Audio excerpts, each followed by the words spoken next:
Sonder. Noun. The realization that each random passerby is living a life as vivid and complex as your own.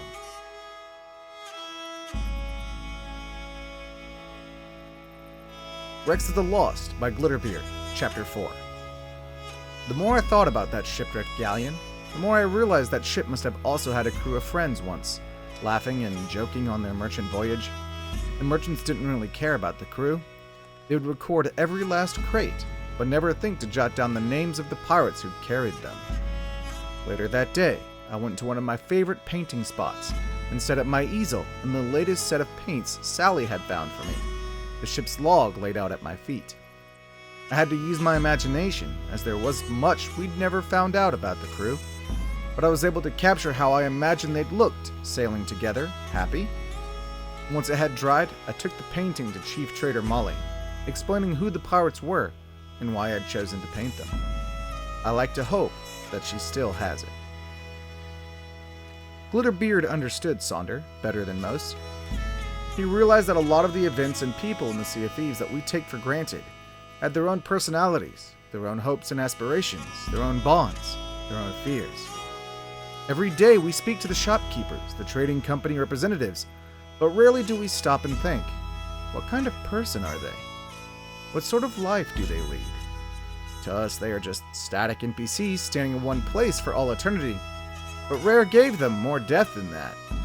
I've taken the time to talk to some of them, not just to buy or sell, but to actually see what they had to say. And they may be more interesting than you ever thought.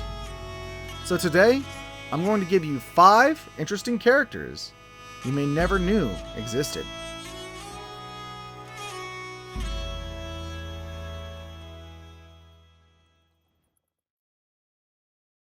May I be of assistance? Chief Trader Molly was the subject in Wrecks of the Lost, as the one who had given Glitterbeard his lost shipment voyage. She was also the one whom he gave his painting of the lost crew to. Whether or not she still has it is up for debate, but today we're not just talking about her interactions with Glitterbeard. Molly is the founder and leader of the Merchant Alliance faction, stationed at Sanctuary Outpost.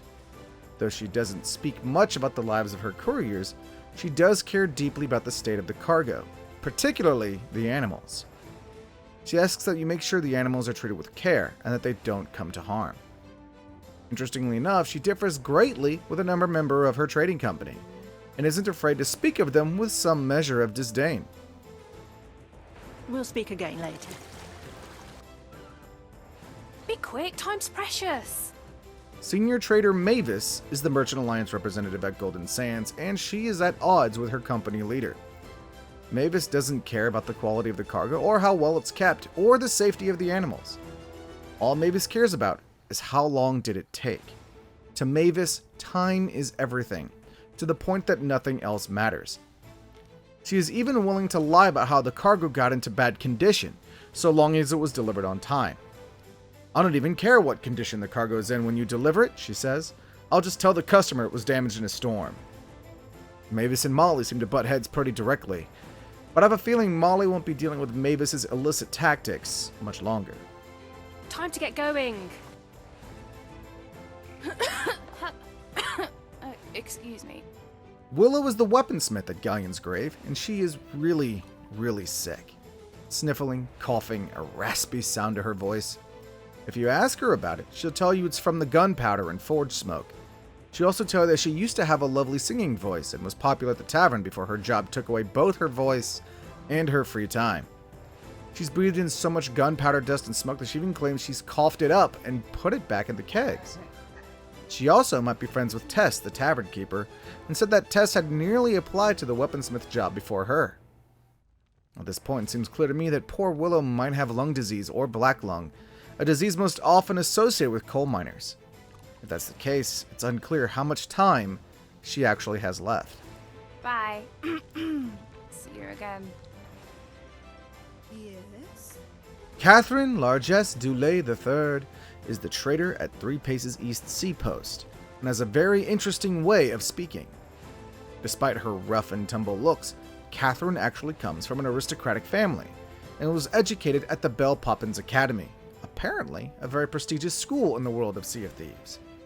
Her C-post is called 3 Paces East, in remembrance of the treasure she found on Kraken's Fall, 3 paces east of a certain tree. She claims the funds from that treasure are what allowed her to build her C-post. But perhaps most importantly, Catherine has taken her high-class education and has used it to teach pirates how to read and write in her spare time. She even suggests that may be the reason for the various journals you'll find in Tall Tales and Siren Shrines. So you could say we have Catherine to thank for all of our written lore. Thanks, Catherine. Farewell. Can I help you? Tim is the equipment vendor at Ancient Spire Outpost. While I thought I'd be getting Tim the Tool Man and some tongue-in-cheek home improvement references, what I got was far different. Don't let his smile deceive you. This is not a happy man.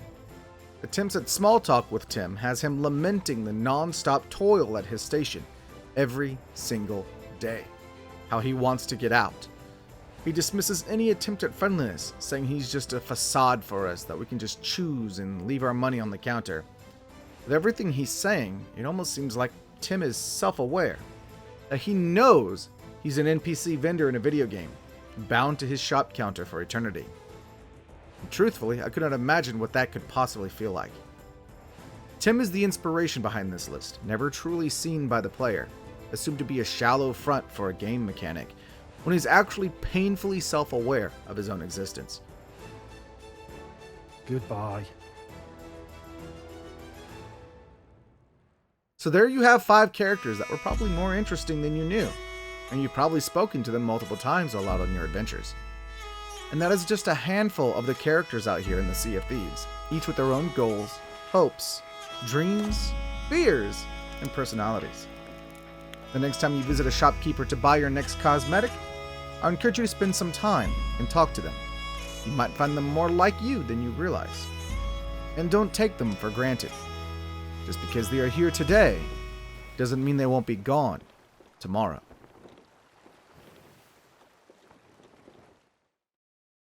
You've made it to the end of the video. Thank you so much for watching. If you enjoy my Sea of Thieves content, please leave a like to let me know and subscribe for more. Don't forget, I stream Sea of Thieves every Tuesday and sometimes on Saturday as well over at twitch.tv/PojeForce. Until next time, everyone, I am PojeForce, and stay awesome. I'll catch you later.